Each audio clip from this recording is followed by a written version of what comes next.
Hi students, welcome to Anu educational channel. 10ನೇ ತರಗತಿ ಹಿಂದಿ. ಈ ವಿಡಿಯೋದಲ್ಲಿ ನಾವು ಮಾತೃಭೂಮಿ ಪದ್ಯದ ಎಲ್ಲ ಪ್ರಶ್ನೋತ್ತರಗಳನ್ನು ಬಿಡಿಸೋಣ. ಅಭ್ಯಾಸ ಪ್ರಶ್ನೆ ನಂಬರ್ 1. ಏಕ್ ವಾಕ್ಯ ಮೇ ಉತ್ತರ ಲಿಖಿಯೇ. ಒಂದು ವಾಕ್ಯದಲ್ಲಿ ಉತ್ತರಗಳನ್ನು ಕೊಡಬೇಕಾಗಿದೆ. ಮೊದಲನೇ ಪ್ರಶ್ನೆ, ಕವಿ ಕಿಸೆ ಪ್ರಣಾಮ್ ಕರ್ ರಹೆ ಹೈ. ಕವಿ ಯಾರಿಗೆ ನಮಿಸುತ್ತಿದ್ದಾರೆ? ಈಗ ನಾವು ಉತ್ತರವನ್ನು ನೋಡೋಣ. ಕವಿ ಮಾತೃಭೂಮಿ ಕೋ ಪ್ರಣಾಮ್ ಕರ್ ರಹೆ ಹೈ ಅಂದರೆ ಕವಿ ಮಾತೃಭೂಮಿಗೆ ನಮಸ್ಕರಿಸುತ್ತಿದ್ದಾರೆ. ಪ್ರಶ್ನೆ ನಂಬರ್ 2. ಭಾರತ್ ಮಾ ಕೆ ಹಾಥೋ ಮೇ ಕ್ಯಾ ಹೈ? ಉತ್ತರ, ಭಾರತ್ ಮಾ ಕೆ ಏಕ್ ಹಾತ್ ಮೇ ನ್ಯಾಯ ಪತಾಕ और दूसरे हाथ में ಜ್ಞಾನದೀಪ ಹೈ. ಇಲ್ಲಿ ಪ್ರಶ್ನೆಯಲ್ಲಿ ಭಾರತ ಮಾತೆಯ ಕೈಗಳಲ್ಲಿ ಏನೇನಿದೆ ಎಂದು ಕೇಳುತ್ತಿದ್ದಾರೆ. ಭಾರತ ಮಾತೆಯ ಒಂದು ಕೈಯಲ್ಲಿ ನ್ಯಾಯ ಪತಾಕೆ ಮತ್ತು ಇನ್ನೊಂದು ಕೈಯಲ್ಲಿ ಜ್ಞಾನದೀಪವಿದೆ ಎಂದು ಹೇಳಲಾಗಿದೆ. ಪ್ರಶ್ನೆ ನಂಬರ್ 3. ಆಜ್ ಮಾ ಕೆ ಸಾಥ್ ಕೌನ್ ಹೈ? ಈಗ ಮಾತೆಯ ಜೊತೆಯಲ್ಲಿ ಅಂದರೆ ಭಾರತ ಮಾತೆಯ ಜೊತೆಯಲ್ಲಿ ಯಾರಿದ್ದಾರೆ ಎಂದು ಕೇಳಲಾಗಿದೆ. ಉತ್ತರ, ಆಜ್ ಭಾರತ್ ಮಾ ಕೆ ಸಾಥ್ ಕೋಟಿ ಕೋಟಿ ಲೋಗ್ ಹೈ. ಈಗ ಭಾರತ ಮಾತೆಯ ಜೊತೆಯಲ್ಲಿ ಕೋಟಿ ಕೋಟಿ ಜನಗಳಿದ್ದಾರೆ. ಪ್ರಶ್ನೆ ನಂಬರ್ 4. ಸಭಿ ಔರ್ ಕ್ಯಾ ಗೂಂಜ್ ಉಠಾ ಹೈ? ಎಲ್ಲ ಕಡೆ ಏನು ಮೊಳಗಿದೆ ಎಂದು ಕೇಳಲಾಗಿದೆ. ಉತ್ತರ, ಸಭಿ ಔರ್ ಜೈ ಹಿಂದ್ ನಾದ್ ಗೂಂಜ್ ಉಠಾ ಹೈ ಅಂದರೆ ಎಲ್ಲ ಕಡೆ ಜೈ ಹಿಂದ್ ಎನ್ನುವ ನಾದ ಮೊಳಗಿದೆ. ಪ್ರಶ್ನೆ ನಂಬರ್ 5. ಭಾರತ್ ಕೆ ಖೇತ್ ಕೈಸೆ ಹೈ? ಭಾರತದ ಹೊಲಗದ್ದೆಗಳು ಹೇಗಿವೆ ಎಂದು ಕೇಳಲಾಗಿದೆ. ಉತ್ತರ, ಭಾರತ್ ಕೆ ಖೇತ್ ಹರೆ ಭರೆ ಔರ್ ಸುಹಾನೆ ಹೈ. ಭಾರತದ ಹೊಲಗದ್ದೆಗಳು ಹಸಿರಾಗಿವೆ. ಪ್ರಶ್ನೆ ನಂಬರ್ 6. ಭಾರತ ಭೂಮಿ ಕೆ ಅಂದರ್ ಕ್ಯಾ ಕ್ಯಾ ಭರಾ ಹುವಾ ಹೈ? ಭಾರತ ಭೂಮಿಯ ಒಳಗಡೆ ಏನು ಏನು ತುಂಬಿಕೊಂಡಿದೆ? ಉತ್ತರ, ಭಾರತ ಭೂಮಿ ಕೆ ಅಂದರ್ ಖನಿಜೋಂ ಕಾ ವ್ಯಾಪಕ ಧನ್ ಭರಾ ಹುವಾ ಹೈ. ಭಾರತದ ಭೂಮಿಯೊಳಗಡೆ ಖನಿಜಗಳು ಮತ್ತು ವ್ಯಾಪಕ ಧನ ತುಂಬಿಕೊಂಡಿದೆ ಎಂದು ಹೇಳಲಾಗಿದೆ. ಪ್ರಶ್ನೆ ನಂಬರ್ 7. ಸುಖ ಸಂಪತ್ತಿ ಧನ್ ಧಾಮ್ ಕೋ ಮಾ ಕೈಸೆ ಬಾಂಟ್ ರಹಿ ಹೈ? ಭಾರತ ಮಾತೆ ಸುಖ ಸಂಪತ್ತಿ ಮತ್ತು ಧನಗಳನ್ನು ಹೇಗೆ ಹಂಚುತ್ತಿದ್ದಾಳೆ ಎಂದು ಕೇಳಿದ್ದಾರೆ. ಉತ್ತರ, ಸುಖ ಸಂಪತ್ತಿ ಧನ ಧಾಮ್ ಕೋ ಮಾ ಮುಫ್ತ್ ಹಸ್ತ್ ಕೆ ಬಾಂಟ್ ರಹಿ ಹೈ ಅಂದರೆ ಭಾರತ ಮಾತೆ ಸುಖ ಸಂಪತ್ತಿ ಮತ್ತು ಧನಗಳನ್ನು ಉಚಿತವಾಗಿ ಹಂಚುತ್ತಿದ್ದಾಳೆ ಎಂದು ಹೇಳಲಾಗಿದೆ. ಪ್ರಶ್ನೆ ನಂಬರ್ 8. ಜಗ ಕೆ ರೂಪ ಕೋ ಬದಲನೆ ಕೆ ಲಿಯೆ ಕವಿ ಕಿಸಸೆ ನಿವೇದನ್ ಕರ್ತೆ ಹೈ? ಜಗದ ರೂಪವನ್ನ ಬದಲಾಯಿಸಲು ಕವಿ ಯಾರಲ್ಲಿ ನಿವೇದನೆಯನ್ನ ಮಾಡುತ್ತಿದ್ದಾರೆ? ಉತ್ತರ, ಜಗ ಕೆ ರೂಪ ಕೋ ಬದಲನೆ ಕೆ ಲಿಯೆ ಕವಿ ಮಾ ಸೆ ನಿವೇದನ್ ಕರ್ತೆ ಹೈ. ಜಗದ ರೂಪವನ್ನ ಬದಲಾಯಿಸಲು ಕವಿ ಭಾರತ ಮಾತೆಯಲ್ಲಿ ಕೇಳಿಕೊಳ್ಳುತ್ತಿದ್ದಾರೆ. ಪ್ರಶ್ನೆ ನಂಬರ್ 9. ಜೈ ಹಿಂದ್ ಕಾ ನಾದ್ ಕಹಾ ಕಹಾ ಪರ್ ಗೂಂಜನಾ ಚಾಹಿಯೆ? ಜೈ ಹಿಂದ್ ಅನ್ನುವ ನಾದವು ಎಲ್ಲಿ ಎಲ್ಲಿ ಹಬ್ಬಬೇಕು ಎಂದು ಕೇಳಲಾಗಿದೆ.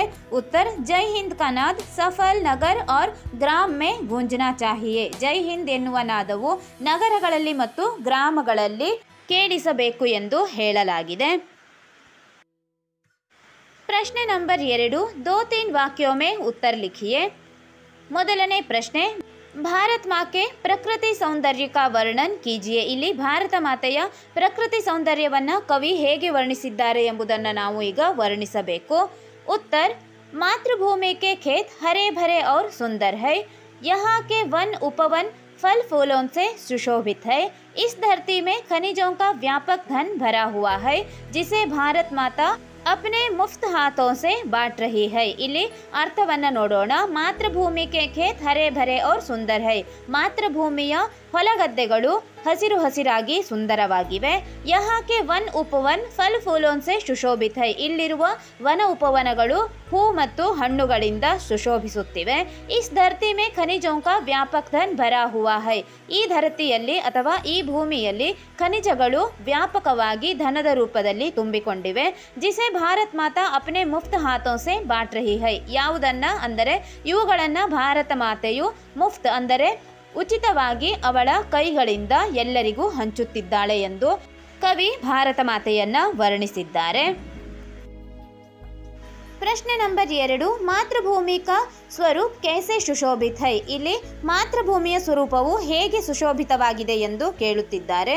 ಉತ್ತರ, ಮಾತೃಭೂಮಿ ಮೇ ಹರೆ ಭರೆ ಖೇತ್ ಔರ್ ಫಲ್ ಫೂಲೋಂ ಸೆ ಭರೆ ಚನ್ ಔರ್ ಭಾಗ್ ಹೈ और यहाँ पर खनिजों का व्यापक धन है. यहाँ पर सुख संपत्ति है. इस प्रकार मातृभूमि का स्वरूप सुशोभित है. ಇಲ್ಲಿ ಅರ್ಥವನ್ನು ನೋಡೋಣ. ಮಾತೃಭೂಮಿಯು ಹಸಿರಾದ ಹೊಲಗದ್ದೆಗಳಿಂದ ಮತ್ತು ಹೂ ಹಣ್ಣುಗಳಿಂದ ತುಂಬಿಕೊಂಡಿದೆ. ಇಲ್ಲಿ ಖನಿಜಗಳು ಮತ್ತು ವ್ಯಾಪಕವಾಗಿ ಖನಿಜಗಳಿಂದ ಧನವನ್ನ ಮಾಡಬಹುದಾಗಿದೆ. ಯಹಾ ಪರ್ ಸುಖ ಸಂಪತ್ತಿ ಹೈ, ಇಲ್ಲಿ ಸುಖ ಸಂಪತ್ತಿ ಇದೆ. ಈ ರೀತಿಯಾಗಿ ಮಾತೃಭೂಮಿಯ ಸ್ವರೂಪವು ಸುಶೋಭಿತವಾಗಿದೆ ಎಂದು ಹೇಳಲಾಗಿದೆ. ಪ್ರಶ್ನೆ ನಂಬರ್ 3 ಅನುರೂಪತಾ. ಇಲ್ಲಿ ಅನುರೂಪತೆಯನ್ನು ನಾವು ಬರೆಯಬೇಕು. ಮೊದಲನೇ ಪ್ರಶ್ನೆ, ಬಸಿಯತ್ ನಾಟಕ್ ಚಿತ್ರಲೇಖ ಡ್ಯಾಶ್ ಎಂದು ಕೊಡಲಾಗಿದೆ. ಇಲ್ಲಿ ಬಸಿಯತ್ ಎನ್ನುವುದು ಒಂದು ನಾಟಕ, ಚಿತ್ರಲೇಖ ಎನ್ನುವುದು ಉಪನ್ಯಾಸವಾಗಿದೆ. ಆದ್ದರಿಂದ ಇಲ್ಲಿ ಬಿಟ್ಟ ಸ್ಥಳದಲ್ಲಿ ಉಪನ್ಯಾಸ ಎಂದು ಬರೆಯಬೇಕು. ಪ್ರಶ್ನೆ ನಂಬರ್ 2, ಶತ್ ಶತ್ ದ್ವಿರುಕ್ತಿ ಹರೇ ಭರೆ ಡ್ಯಾಶ್ ಎಂದು ಕೊಡಲಾಗಿದೆ. ಶತ್ ಶತ್ ಇಲ್ಲಿ 2 ಬಾರಿ ಒಂದು ಪದ ಉಚ್ಚಾರಣೆಯಾದ್ದರಿಂದ ಇದು ದ್ವಿರುಕ್ತಿ ಎಂದು ಕರೆಯಲಾಗುತ್ತದೆ. ಹರೇ ಭರೆ ಎನ್ನುವ ಶಬ್ದವು ಏನು ಎಂದು ನಾವು ಬಿಟ್ಟ ಸ್ಥಳದಲ್ಲಿ ಬರೆಯಬೇಕು. ಹರೇ ಭರೆ ಎಂದರೆ ಇದೊಂದು ಶಬ್ದ ಯುಗ್ಮವಾಗಿದೆ. ಆದ್ದರಿಂದ ಬಿಟ್ಟ ಸ್ಥಳದಲ್ಲಿ ಶಬ್ದ ಯುಗ್ಮ ಎಂದು ಬರೆಯಬೇಕಾಗಿದೆ. ಪ್ರಶ್ನೆ ನಂಬರ್ 3, ಬಾಯೇ ಹಾತ್ ಮೇ ನ್ಯಾಯ ಪತಾಕ ದಾಯಿನೇ ಹಾತ್ ಮೇ. ಇಲ್ಲಿ ದಾಯಿನೇ ಹಾತ್ ಮೇ ಭಾರತ ಮಾತೆಯಲ್ಲಿ ಏನಿದೆ ಎಂದು ನಾವು ಬರೆಯಬೇಕಾಗಿದೆ. ದಾಯಿನೇ ಹಾತ್ ಮೇ ಜ್ಞಾನದೀಪ್. ಪ್ರಶ್ನೆ ನಂಬರ್ 4, ಹಸ್ತ್ ಹಾತ್ ಪತಾಕ. ಇಲ್ಲಿ ಬಿಟ್ಟ ಸ್ಥಳ ಕೊಟ್ಟಿದ್ದಾರೆ. ಹಸ್ತ ಎಂದರೆ ಹಾತ್ ಅಂದರೆ ಕೈ ಎಂದು ಅರ್ಥ.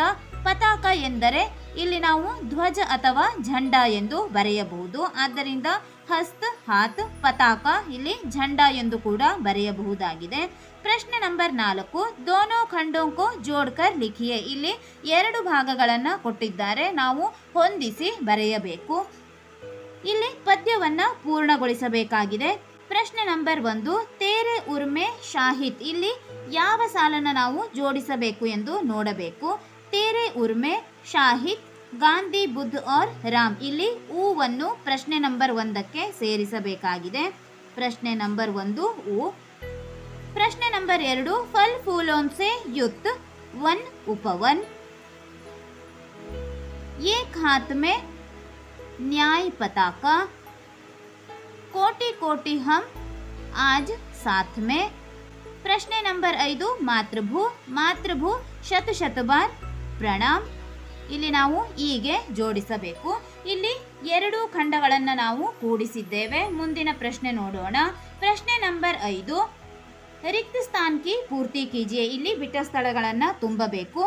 ಪ್ರಶ್ನೆ ನಂಬರ್ 1, ಕವಿ ಮಾತೃಭೂಮಿ ಕೋ ಡ್ಯಾಶ್ ಬಾರ್ ಪ್ರಣಾಮ್ ಕರ್ ರಹೆ ಹೈ. ಇಲ್ಲಿ ಕವಿ ಮಾತೃಭೂಮಿಯನ್ನ ಎಷ್ಟು ಬಾರಿ ನಮಿಸುತ್ತಿದ್ದಾರೆ ಎಂದು ಕೇಳಲಾಗಿದೆ. ಕವಿ ಮಾತೃಭೂಮಿ ಕೋ ಶತ ಶತ ಬಾರ್ ಪ್ರಣಾಮ್ ಕರ್ ರಹೆ ಹೈ. ಪ್ರಶ್ನೆ ನಂಬರ್ 2, ಭಾರತ್ ಮಾ ಕೆ ಉರ್ಮೆ ಗಾಂಧಿ ಬುದ್ಧ ಔರ್ ರಾಮ್ ಡ್ಯಾಶ್ ಹೈ. ಇಲ್ಲಿ ಗಾಂಧಿ ಬುದ್ಧ ಮತ್ತು ರಾಮ ಎನ್ನುವವರು ಏನಾಗಿದ್ದಾರೆ ಎಂದು ಬರೆಯಬೇಕಾಗಿದೆ. ಗಾಂಧಿ ಬುದ್ಧ ಔರ್ ರಾಮ್ ಶಾಯಿತ್ ಹೈ. ಪ್ರಶ್ನೆ ನಂಬರ್ 3, वन उपवन डैश से युक्त है. वन उपवन फल फूलों से युक्त है. प्रश्न नंबर 4, डैश हस्त से मातृभूमि सुख संपत्ति बांट रही है. मुफ्त हस्त से मातृभूमि सुख संपत्ति बांट रही है. प्रश्न नंबर 5, सभी और डैश का नाद गूंज उठे. सभी और जय हिंद का नाद गूंज उठे. प्रश्न नंबर 6, भावार्थ लिखिए. ಇಲ್ಲಿ ಪದ್ಯದ ಸಾಲುಗಳನ್ನು ಕೊಡಲಾಗಿದೆ. ಏಕ್ ಹಾತ್ ಮೇ ನ್ಯಾಯ ಪತಾಕ, ಜ್ಞಾನದೀಪ್ ದೂಸರೆ ಹಾತ್ ಮೇ, ಜಗ ಕಾ ರೂಪ್ ಬದಲ್ ದೆ ಹೇ ಮಾ, ಕೋಟಿ ಕೋಟಿ ಹಮ್ ಆಜ್ ಸಾಥ್ ಮೇ. ಗೂಂಜ್ ಉಠೆ ಜೈ ಹಿಂದ್ ನಾದ್ ಸೆ ಸಕಲ್ ನಗರ್ ಔರ್ ಗ್ರಾಮ್, ಮಾತೃಭೂ ಶತ ಶತ ಬಾರ್ ಪ್ರಣಾಮ್. ಈಗ ನಾವು ಈ ಸಾಲುಗಳ ಅರ್ಥವನ್ನ ಬರೆಯಬೇಕು. ಭಾವಾರ್ಥವನ್ನ ಬರೆಯೋಣ.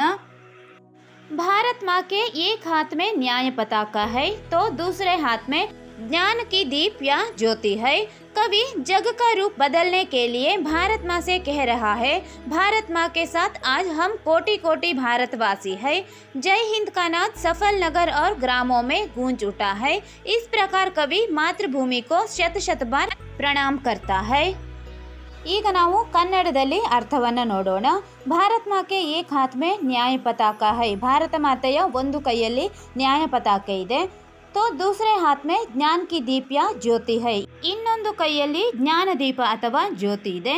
कवि जग का रूप बदलने के लिए भारत माँ से कह रहा, भारत माँ के साथ आज हम ಕೋಟಿ ಕೋಟಿ ಭಾರತವಾಸಿ ಹೈ. ಇಲ್ಲಿ ಕವಿ ಜಗತ್ತನ್ನು ಬದಲಿಸುವಂತೆ ಭಾರತ ಮಾತೆಯಲ್ಲಿ ಕೇಳಿಕೊಳ್ಳುತ್ತಿದ್ದಾನೆ ಮತ್ತು ಭಾರತ ಮಾತೆಯ ಜೊತೆಯಲ್ಲಿ ಕೋಟಿ ಕೋಟಿ ಭಾರತವಾಸಿಗಳಿದ್ದಾರೆ ಎಂದು ಹೇಳಲಾಗಿದೆ.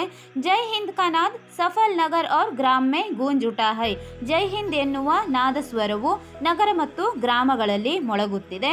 ಇಸ್ ಪ್ರಕಾರ ಕವಿ ಮಾತೃಭೂಮಿ ಕೋ ಶತ ಬಾರ್ ಪ್ರಮಾಣ ಕರ್ತಾ ಹೈ. ಈ ರೀತಿಯಾಗಿ ಕವಿ ಮಾತೃಭೂಮಿಯನ್ನು ನಮಿಸುತ್ತಿದ್ದಾನೆ. ಪ್ರಶ್ನೆ ನಂಬರ್ 7, ಪದ್ಯ ಭಾಗಕ್ಕೂ ಪೂರ್ಣ ಕೀಜಿಯೇ. ಇಲ್ಲಿ ಪದ್ಯವನ್ನು ನಾವು ಪೂರ್ತಿಗೊಳಿಸಬೇಕಾಗಿದೆ. ಹರೆ ಭರೆ ಇಲ್ಲಿ ಹುವಾ ಹೈ ಮತ್ತು ಪ್ರಣಾಮ್ ಇಲ್ಲಿಯವರೆಗೆ ನಾವು ಬರೆಯಬೇಕು.